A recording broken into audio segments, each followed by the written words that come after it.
Ecclésiaste, chapitre 2.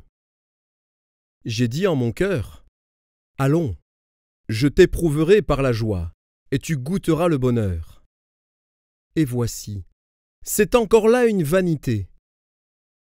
J'ai dit du rire, insensé, et de la joie, à quoi sert-elle? Je résolus en mon cœur de livrer ma chair au vin, tandis que mon cœur me conduirait avec sagesse, et de m'attacher à la folie jusqu'à ce que je visse ce qu'il est bon pour les fils de l'homme de faire sous les cieux pendant le nombre des jours de leur vie. J'exécutai de grands ouvrages. Je me bâtis des maisons. Je me plantai des vignes. Je me fis des jardins et des vergers, et j'y plantai des arbres à fruits de toute espèce. Je me créai des étangs pour arroser la forêt où croissaient les arbres. J'achetai des serviteurs et des servantes, et j'eus leurs enfants nés dans la maison. Je possédai des troupeaux de bœufs et de brebis, plus que tous ceux qui étaient avant moi dans Jérusalem. Je m'amassai de l'argent et de l'or, et les richesses des rois et des provinces.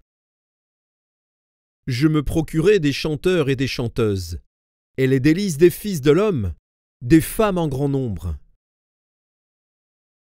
Je devins grand, plus grand que tous ceux qui étaient avant moi dans Jérusalem.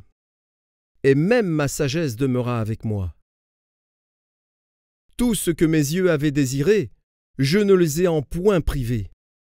Je n'ai refusé à mon cœur aucune joie, car mon cœur prenait plaisir à tout mon travail, et c'est la part qui m'en est revenue.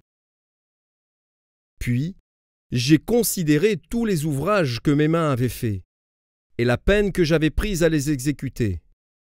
Et voici, tout est vanité et poursuite du vent, et il n'y a aucun avantage à tirer de ce qu'on fait sous le soleil. Alors j'ai tourné mes regards vers la sagesse, et vers la sottise et la folie. Car que fera l'homme qui succédera au roi? Ce qu'on a déjà fait. Et j'ai vu que la sagesse a de l'avantage sur la folie, comme la lumière a de l'avantage sur les ténèbres. Le sage a ses yeux à la tête, et l'insensé marche dans les ténèbres. Mais j'ai reconnu aussi qu'ils ont l'un et l'autre un même sort. Et j'ai dit en mon cœur: j'aurai le même sort que l'insensé. Pourquoi donc ai-je été plus sage? Et j'ai dit en mon cœur que c'est encore là une vanité.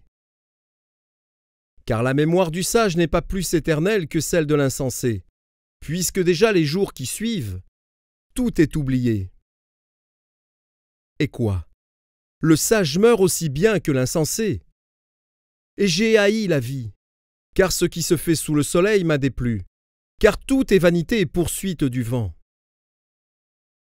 J'ai haï tout le travail que j'ai fait sous le soleil, et dont je dois laisser la jouissance à l'homme qui me succédera. Et qui sait s'il sera sage ou insensé? Cependant, il sera maître de tout mon travail, de tout le fruit de ma sagesse sous le soleil. C'est encore là une vanité.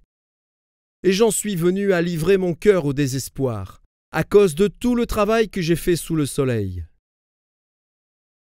Car tel homme a travaillé avec sagesse et science et avec succès. Et il laisse le produit de son travail à un homme qui ne s'en est point occupé. C'est encore là une vanité et un grand mal. Que revient-il, en effet, à l'homme de tout son travail et de la préoccupation de son cœur, objet de ses fatigues sous le soleil? Tous ses jours ne sont que douleur, et son partage n'est que chagrin. Même la nuit, son cœur ne repose pas. C'est encore là une vanité.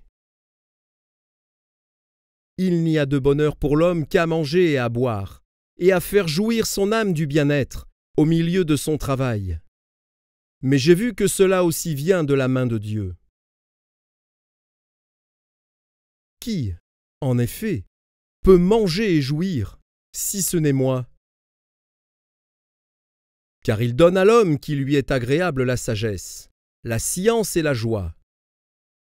Mais il donne aux pêcheurs le soin de recueillir et d'amasser, afin de donner à celui qui est agréable à Dieu. C'est encore là une vanité et la poursuite du vent.